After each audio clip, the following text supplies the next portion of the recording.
sisters, I'm about to read to you, or rather not read, but sum up and expand on the press statement issued by the Turkish and Kurdish community living in London. But before I start, let me make one thing very clear. We are not here to condemn the rioters. We are not here to ask the police forces to be beefed up. We are here to expose the biggest gang that is roaming on the streets of London, and that is the Metropolitan Police.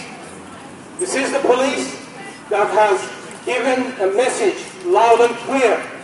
Their message says the following: we can go, we can blow the brains out, and we can lie, and there is nothing you can do about it. And this is the reason why people are standing up across cities in Britain today. The fact that some small shops have been looted, the fact that ordinary people have been attacked, is something that cannot possibly be defended. But let's make one thing clear. As the Guardian article made it clear, the target of this revolt has been from the very beginning and continues to be the repressive state apparatus of the British imperialist state. And the fact that this movement is spontaneous, the fact that it has not got leadership that has been educated at Oxford and Cambridge, resulted in the case that their demands have not been explained in the media. And what we are seeing today in Britain, across the whole media institutions, from the so-called liberal BBC, who tried to gag Marcus Howe when he was talking about the person who was murdered by the police, saying that this is not the time to talk about it because we need the facts, to all the Murdoch empire and the whole media have joined up and closed ranks in an attempt to misinform the public and create a huge panic amongst the people of this country. And we are here to expose that. What we are here also to expose is the ongoing attempt on the part of the Metropolitan Police and all other forces of racism to try and create inter-ethnic violence amongst the streets of this country between Turkish and Kurdish people and the blacks and people from other ethnic minorities. Turkish and Kurdish shop owners, in an attempt to defend their livelihood, were totally right to prevent looting from taking place. But this does not give an excuse to form vigilante groups and start engaging in street fights with the black youth who are rising up and fighting the cops.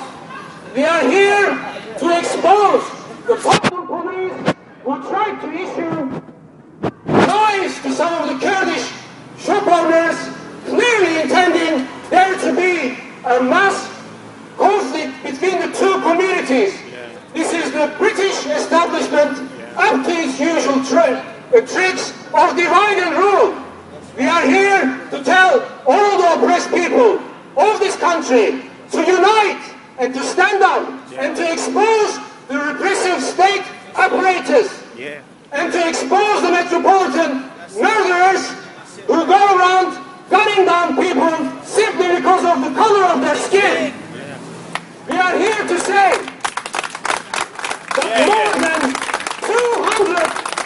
more than 200 people, mostly black and Asian and from other ethnic minorities, have been brutally murdered at the hands of the British police. The total number of people who died in prisons and mental institutions due to neglect and human rights violations has gone more than 2,000. Despite inquests and public inquiries and so-called independent legal processes that lasted for years and years, until now, no single officer has been held to account, no single officer has been put behind bars. violators here? Who are the real violators? The establishment figures are taking it for granted that the police officers who are on the front line of enforcing this unequal capitalist society that is based on exploitation and racism are the ones who have legitimate right to go around shooting people. And when the people rise up and start to speak their own language, they are being told that they are mindless thugs, that they are criminal elements. This is what's been happening. Who are the real violators here? More than 1 million people have been murdered in Iraq. All our taxes are being given so that the British Empire can go around the world and impose with its own weapons the so-called freedom and democracy. The so-called freedom and democracy that we are experiencing here on the streets. The so-called freedom and democracy which supposedly has checks and balances. But for some reason, those checks and balances never work on the side of the people. We are here to say, according to the information, they say Tottenham is one area of Britain that has been least affected by the ongoing cuts. And that is correct because guess what? There is nothing left to cut in Tottenham. People of Tottenham are experiencing one of the most unequal situations that exist in this country.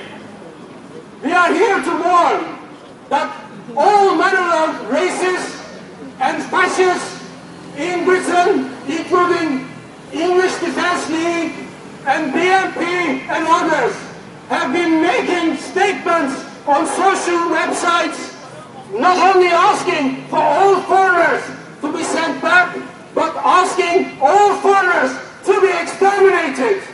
Until now, there has been no major condemnation on the mainstream media about these ongoing attacks. And instead of that, the media has been egging on the British police, calling for the army, and creating more conflict on our streets. So, I am going on as ever, ranting as ever. All I want to say is, it is right to rebel against injustice. Long live the fraternity of the people. Thank you.